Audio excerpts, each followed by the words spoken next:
In answer to that, I decided I would research every century of recorded human history to see what the most common form of government was. So I went back to Sumerian cuneiform on clay tablets, and the Elamites and the Persians and the Greeks and Romans, and the most common form of government in world history is kings. Hands down, it's kings. Nimrod, Tower of Babel, Pharaoh, Caesars. Power wants to concentrate into the hands of one person. It's no different than you put some kids on a playground and one's the bully. You put some junior high girls in a clique and one of them is the diva. You put some people in the woods, one of them is an Indian chief. You put them in an inner city, one of them is a gang leader. And all a king is a glorified gang leader. And it's a hierarchical system. If you are friends with the king, you are more equal. If you are not friends with the king, you are less equal. And if you're an enemy of the king, you're a slave or you're dead. I thought slavery started in 1619. No, wherever you had the first king on top, you had slaves on the bottom. And this model continued with technological advancements. Kings could kill more people, right? So instead of Cain killing Abel with a stone, they're killing with a bronze weapon or an iron weapon or a failing spear, scimitar, sword, gunpowder. The weapon improves, but it's that same fallen nature, Cain killing Abel. And also with technological advancements, kings could track more people.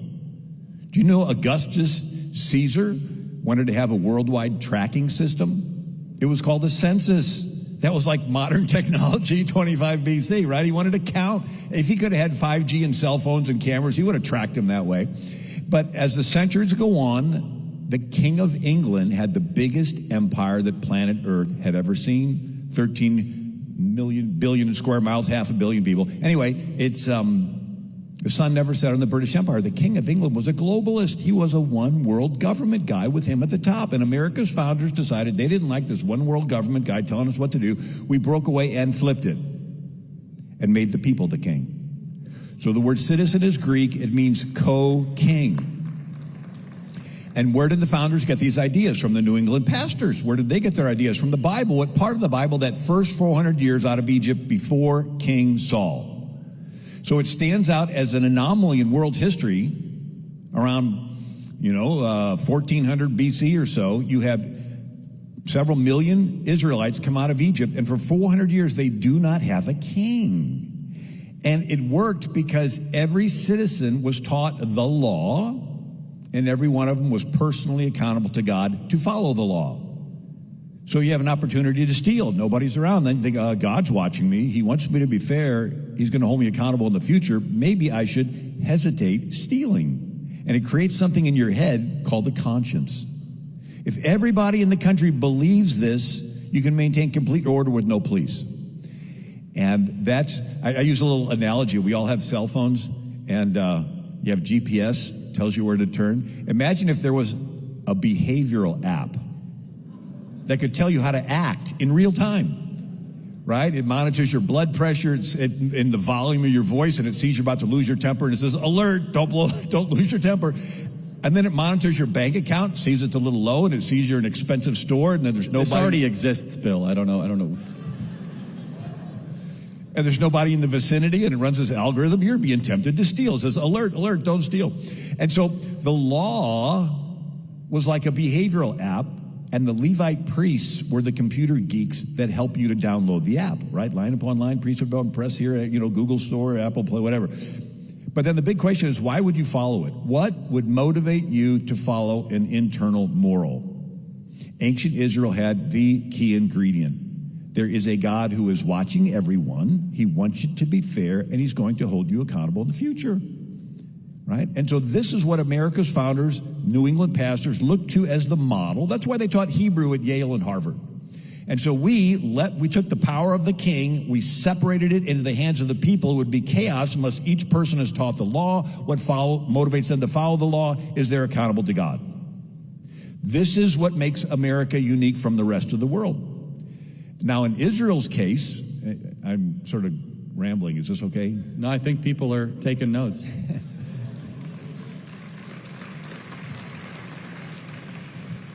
So in Israel's case, the priests stopped teaching the law. Eli, the high priest, his own sons are sleeping with women in the very tent where the Ark of the Covenant is. There's another Levite with a silver graven image in the house of a guy named Micah.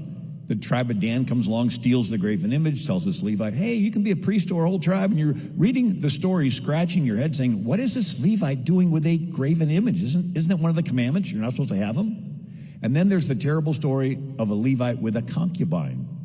And the law says the Levite's to marry a virgin of his own tribe. Here he is with a woman he's not even married to, so he's not following the law. And the house they're traveling is surrounded by sodomites. Something about that behavior, this abandonment to passion, this casting off of self-restraint. They bang on the door, rape the poor girl to death, and by the time you're grossed out, you read this line, every man did that which was right in their own eyes. Why? Because the priest stopped teaching them what was right in the Lord's eyes. And that sounds a lot like where we're heading to today. And so, Bill, some people will say that there's nothing exceptional about America and that America is not a Christian nation. Tell us why that is historically incorrect. So Muslims invading Europe, the Catholic King of Spain tries to stop them, can't. Then Martin Luther starts the Reformation. The King of Spain tries to stop that, and he can't. And he finally makes a deal with the Protestants. And it's called the Peace of Augsburg of 1555. I took German in college, and you know how to say 1555 in German? 5555. I think it sounds funny. Anyway, 1555, Peace of Augsburg, it let every king decide what's going to be believed in his kingdom.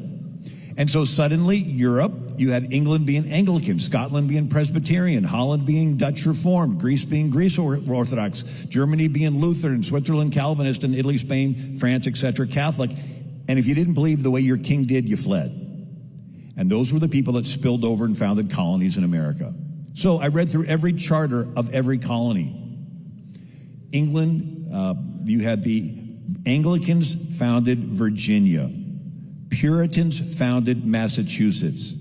Congregationalists founded Connecticut and New Hampshire. Baptists founded Rhode Island. Dutch Reform founded New York.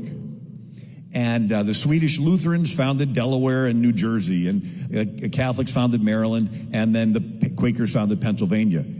So just like Europe, there was a different denomination per country. In America, it was more or less a different denomination per colony, and they didn't get along. And they would tar and feather each other. And then they had to join together to fight the King of England, very similar to the Peace of Augsburg, where the Catholics and the Protestants had to fight together against these invading Muslims. And so after the Revolutionary War, the attitude changed to, we may not always agree on religion, but you are willing to fight and die for my freedom. I need to let you practice your faith. So they began to tolerate each other, and then eventually it turned into us tolerating other people of other faiths. But it was Christians that founded the country. And then I read through every state constitution and every amendment and revision to every state constitution. I have trouble sleeping, I guess you can tell. And did you know 9 of the original states of the 13, 9 of them in their state constitution required all office holders to be Protestant Christians? Did you know 3 states were more liberal and all you had to do was be a plain Christian? Right? Like Delaware, every office holder had to believe in God the Father, Jesus Christ, His only Son, the Holy Ghost, one God bless forevermore. You said that was plain. Yeah, that's pretty liberal, because you could be a Catholic or a Protestant and say, yeah, I believe in Father, Son, and the Holy Ghost. Whereas in North Carolina, you had to be a Protestant Christian up until 1835. And one state had 0 religious requirements to hold state office. Rhode Island, founded by Baptists. And they said that if you required someone to be a Christian, they could say they were just to get elected, and that would be hypocritical. So just vote for the best Christian person you know. We're just not going to put it in the Constitution.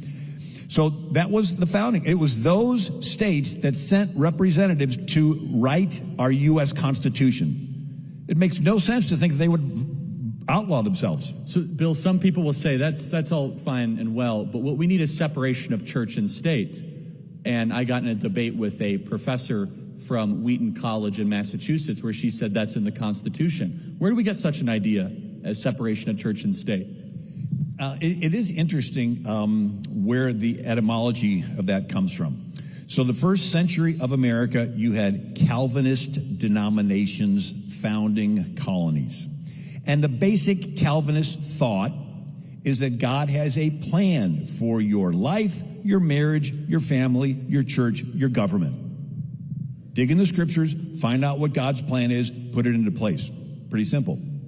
But in the early 1700s, you had Lutheran pietists come to America. Now, why are they different? 1517, Martin Luther starts the Reformation, and he stands at the Council of Diet of Worms. I don't know, why would they name something the Diet of Worms? But it was a court hearing, and Martin Luther says, unless you can prove me wrong from the scriptures, here I stand, so help me God. It was a very personal revelation to Martin Luther. But some German princes wanted to break away from Rome. And they said, this is our chance. Kingdom of mine, guess what? You're all now Lutheran. And so the people in these kingdoms said, okay, king, we're Lutheran. What do we believe? So for the people in the kingdoms, it's not the same personal revelation that Martin Luther had. It's just a new state doctrine, a little more scriptural based, but it's just another state doctrine. And so a revival movement starts called Pietism that said being a Christian is more than state doctrine. You have to have an experience with Jesus. And when you do, your life will change. And you won't do the worldly things you used to do, like go to bars and brothels and lewd theater and get involved in government. Wait. What was that last thing? Yeah, government's filled full of worldly people. And so if you're really Christian and you're really spiritual, you won't get involved in government. There were actually German princes that would donate money to the pietists so they would teach their followers not to get involved in the prince's business. Could you imagine wealthy people giving money to woke denominations so they would teach their people not to get involved in politics? I could name a few churches. So in the early 1700s, these German pietists come to America, and they're teaching don't get involved. The ultimate of them is the Amish that said, oh, we're not even going to vote. Oh, it's all dirty. Don't get involved. And it comes to an interesting head when the founder of the Lutheran Church in America, a pietist pastor, Henry Muhlenberg, has two sons who are pietist pastors. Frederick Augustus is pastoring in New York. John Peter's pastoring in Virginia. And John Peter Muhlenberg hears Patrick Henry's give me liberty, give me death speech. And he goes to Washington and says, I want to help. And George Washington said, I am going to make you a colonel. Go get your men. So he goes to his church and he preaches Ecclesiastes, a time for all things, time to gather stones, time to scatter, and a time to preach and a time to fight. Takes off his clerical robe. Underneath he has a uniform. And he has an altar call. 300 men of his church and the little churches he pastored kiss their wives goodbye. They ride off to become the 8th Virginia Regiment. He gets promoted to general, gets elected to Congress, and he's in the very first U.S. Congress. Well, when this is going on, his brother, Frederick Augustus Muhlenberg, is writing him letters saying, you are getting involved in things which, as a preacher, you have nothing whatsoever to do. John Peter writes back and accuses his brother of being a Tory British sympathizer. His brother writes back and says, well, I just can't serve two masters. And then the British invade New York, burn Frederick's church. He decides maybe we do need to get involved. He gets involved in the revolution. He gets elected to U.S. Congress. He gets elected the first Speaker of the U.S. House of Representatives. The first Speaker, not Nancy Pelosi now, but back then the first Speaker was Lutheran pastor Frederick Augustus Muhlenberg with his brother John Peter. And what did they pass? The First Amendment. Does anybody think that they would pass an amendment to outlaw themselves? Pastors shouldn't get involved in politics, even though we are pastors and we did get involved. No, the First Amendment, as well as the first 10 amendments, were handcuffs placed by the states on the federal government. Right? Congress shall make no law. Who's limited? Congress. Congress shall make no law respecting. Respecting means concerning, neither for nor against. Congress shall make no law respecting the establishment of religion. What was the establishment of religion? Well, it's what they had in Virginia. It's what they had in Germany. Three things. Mandatory membership. Everybody in Virginia had to pay taxes to the government, and the government paid the pastors. You think that's strange? That's still what they do in Germany today.